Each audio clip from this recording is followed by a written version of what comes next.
Article 1166.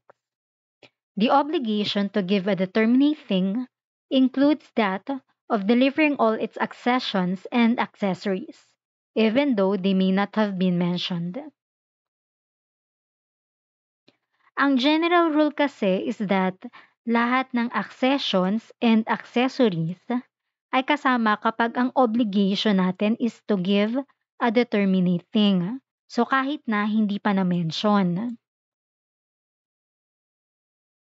So itong general rule na to is based on the principle of law that says that the accessories follows the principle.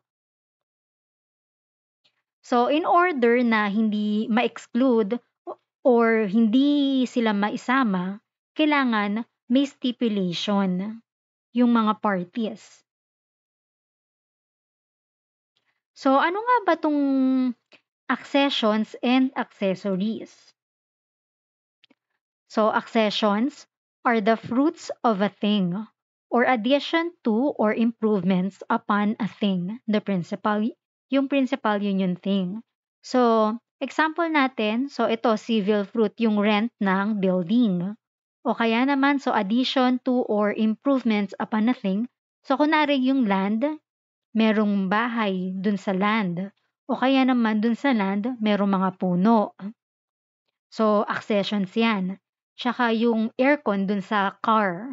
So, yun yung mga example natin ng accessions. So, paano naman pag accessories? So, ang accessories are the things joined to or included with the principal thing for the latter's embellishment, better use, or completion. So, example natin yung susi sa kotse. So, hindi mo magagamit tong kotse pag walang susi. O kaya naman yung bracelet nung watch. Tsaka yung frame of a picture. So, yung mga kasama para mas lalong gumanda at mapakinabangan, yun yung mga accessories. So, sana naiintindihan Article 1166. Kapag ang obligation is to give a determinate thing, kasama dito yung lahat ng accessions at accessories, kahit na hindi na-mention. Except na lang kung may usapan kayo na hindi isasama yon.